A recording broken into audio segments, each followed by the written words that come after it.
Welcome back. The Albany swamp, it's getting murkier and murkier. Earlier this week, we reported that State Senator John Sampson, he joined a distinguished group, he being the 32nd state politician to be indicted or convicted of a crime, censured or otherwise accused of being a bad person in the past 7 years. Well, we could have more names to add to the list.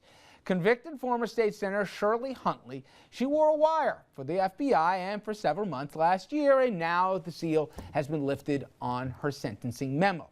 Here, translation is what it says. During her interviews with the government, she advised them that she had knowledge of what she believed to be the corruption involving public officials. Shocker. During the summer of 2012, Huntley, upon the prompting of the U.S. Attorney's Office and the feds, she recorded and photographed the following individuals on multiple occasions. Drumroll please. State Senator John Sampson, Melvin Lowe, former political consultant and associate of New York State Attorney General Eric Schneiderman. I'm sure Eric must love that. State Senator Eric Adams, State Senator Ruth Hassel-Thompson, State Senator Jose Peralta, State Senator Malcolm Smith, City Councilman Ruben Willis, State Senator Belmonte von Montgomery, Curtis Taylor, former press advisor to the aforementioned Mr. Smith. And meanwhile, Mr. Cuomo, sensing here that the feds are doing all his dirty work, he stepped up pressure on state lawmakers today to tell them to better get with the program with anti-corruption measures. He says lawmakers can focus on better enforcement by the Board of Elections, and greater disclosure of campaign donations. He's threatened to create a special investigative panel to weed out corrupt politicos if they don't get on the stick. All right, let's talk about this for a second. I did this yesterday, and my good friend Richard Brodsky, he still says that I'm painting too broad a brush with Albany, but give me a break. This is a mess. And you know what? You can't blame the public here for saying a pox on all of Albany. I'm sorry. There's good people involved, Scott, but at this point, what more does it take here to have a shock to the system? This is just drip, drip, drip. One more name after the other. I don't see you going after organized religion. You know, you've had I went after organized religion, including my own. Yeah, but you're not going to condemn and abolish all the folks that are involved in organized religion. Okay, but there's acts of omission and commission. My point is, it took the U.S. attorney to weed out these guys? All the folks that are involved in organized labor. The fact is, as you said, there are good folks and bad folks involved, and I know a ton of folks we represent are committed public servants, and I'm actually not sure what the point is. The point is, are you surprised the volume of bad actors that are in our state legislature? No, that I wish I could tell you I was surprised, but we often have candidates running for office who are coming into our shop to seek counsel or advice. And often the quality of folks who are running for public office is not necessarily what it should be. Okay, but let me get to what Dominic says, which is in the last 10, 15 years, Dominic, maybe even longer, but certainly there are people going into this. Forget about the altruistic reasons. I've given up the, Pollyanna stuff. They're going in this to make money. They're going in this to say, if I build up enough of a campaign fund, I can go fund it somewhere else. We can't miss one basic fact. We can't miss one, and this has nothing to do with ethics laws or tightening the rope or anything.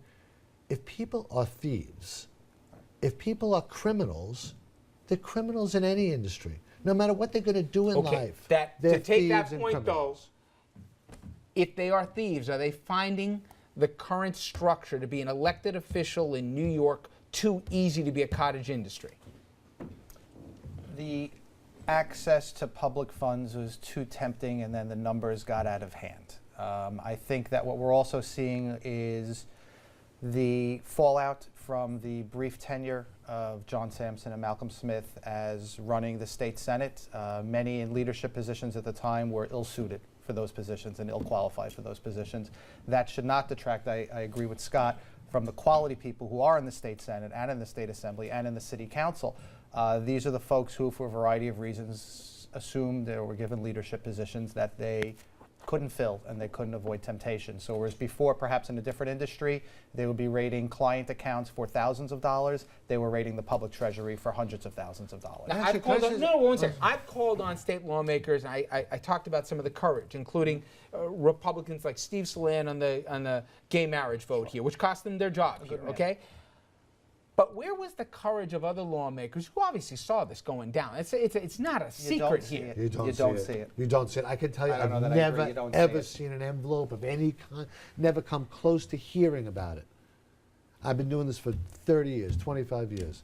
You don't see it. Andrew, what does it say, though, that the governor now is saying, you don't get your act together, legislature, I'm going to get involved? The U.S. Attorney's doing all this. He's doing all the heavy lifting. He's getting, I mean, the fact that we got to get to the point where we're having people wearing wires here is the only way we're going to weed these people out. It's an indictment on a lot of levels. But I don't know that the governor's having a terrific beginning of the year here. And the fact that we played the clip yesterday, we don't have time for it, where he pointed behind him, Tammany Hall and Boss Tweed and saying, not on my watch. Well, it's two things. On his watch. The governor can look at polls and see that there's a lack of trust again in Albany, and obviously popular opinion says you got to clean up Albany, so he wants to be painted as being in the corner of cleaning up Albany. But the other thing is he's open to some criticism himself for those kinds of statements, coming in and saying that he wants to stamp out corruption in Albany, and clearly, he's the late to the party when it comes to that. Yep. And so he's threatening to get involved now. But even at that point, even with his statement today, I'm not so sure what he can do. He's still calling on Albany, on the legislature, to clean itself up. Yeah, but Dominic, is there more names to fall?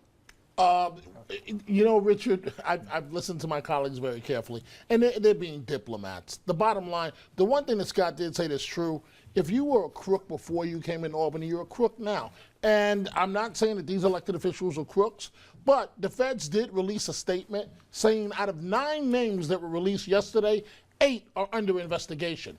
They're going down. There will be They more. are going. They have them on wire. They have them. The question is, for example, Eric Adams. He's not proven he's done anything wrong. But will he even be seated as borough president? He's running basically uncontested, I believe, Scott.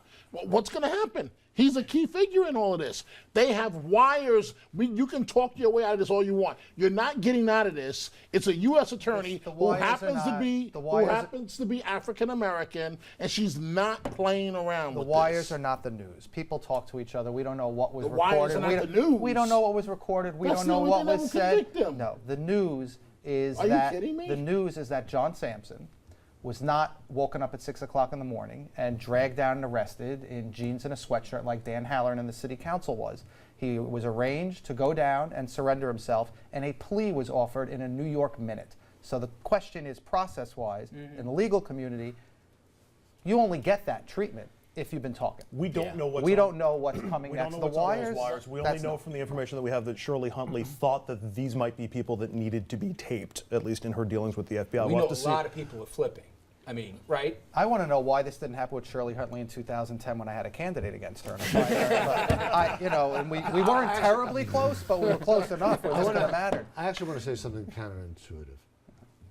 It's been 10 years since the assembly members got a raise.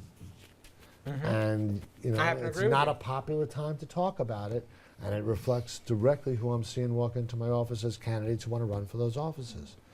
But if you don't see a raise in 10 years and you have to have a home in Albany and a home wash and you're commuting You know for what's funny? 70 Tom Doherty sat in your exact chair, and for those who don't know, Tom, it's Scott on the right here, former aide to Governor Pataki, and even though he had his Rangers jersey on because they were playing that night, he said, "Listen, this isn't in my best interest to say this, but the campaign funds and the access that people have and the way that the system is built and the premise that this was a part-time job, which was what it was originally constructed, but it's become a full-time job, but yet they're allowed to have a second job, which almost begs for conflicts of interest, potentially, for those who want to seek it out. The system has to be changed. Don't you agree? I mean, do I think that people having outside income is a potential conflict? Of course it is, except for lawyers. But what's Which the are half of them, What's yeah. the magic number? How much do you have to pay a state senator or a state assemblyman before they won't dip into other cookie No, jars? no, no, before no, they no, won't go no. back? That's not the issue. These are, you cannot link the corruption to the salary, and I wasn't suggesting. Right. Okay, the That's how you corruption is corruption. Right. No, It's what I'm plain saying is if you corruption. want to attract quality people and quality candidates, Well, if you have put to them pay in the office, the can same you do what you do to argument- the House and the Senate, the which is same- that the Congresswoman wasn't allowed to have a second job while she was an elected official. She had to have transparency with her books. She couldn't use her campaign fund for anything other than running for office. Could we apply the same rules they do to them in Washington to what they do in Albany? The same rationale that went into judges desperately needing a raise after years and years and years of not having them is the same rationale for giving legislators a raise. You wound up with less quality attorneys and less quality individuals on the bench. It was seen as a promotion for someone that was in the system already in the court system and thought, I've given enough years, let me try doing this now, instead of someone at a big firm saying, I'll take a pay cut, but this is the right thing to do But for a come back number to of my years. question about why can't we exercise the same rules? With as bad as Washington is, we don't have these problems in Washington. Can you apply the same kind of expectations in terms of what you can't do while you're an elected official to Washington we do to Albany if we give them a bump? You could, but there's a lot between here and there in terms of the rules and what's expected. And understand, the Congress is the Congress, but the Senate, to pick one, the New York State Senate, was envisioned as a very part-time job for insurance brokers and farmers and folks living in rural and suburban areas, and it has not become that. But to change the rules is to omit something about the population centers and power in New York State that leadership is not going to embrace. I have two suggestions as a taxpayer and citizen in New York State. One is, I would suggest that member items be eliminated because I do Great think that suggestion. they're a tremendous temptation to people to do things that otherwise would not But this make is a where lot it of falls sense. off the rails, because then But- how is a small community group supposed to get funded as opposed to the Met or Lincoln Center or the Museum of Natural History? But there should be. Well, that ties into my second idea for all of I'll us, interrupt and that that one, too. is Go ahead. that is that I would be more than happy to give some sort of raise to our members of the Assembly and senators if we could tie it to performance measures like the gross product of the state of New York, the unemployment rate in the state. You know, if we could give them metrics don't know that if they you can had do to that. meet. But wouldn't that be great? You had me at the Wouldn't first that one, be I'm on the great? second one. I'd welcome it. I just want to say we're looking at a major scandal that's just starting right now.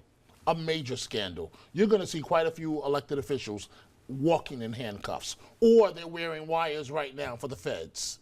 They Anybody's flipped still them. talking to anybody anymore? Shame on them. And there's a chilling effect. Things are not getting done. And it's a shame because I was busting chops. I know there's good people in Albany, in both chambers of the legislature, but it's bad right now. All right, coming up next here.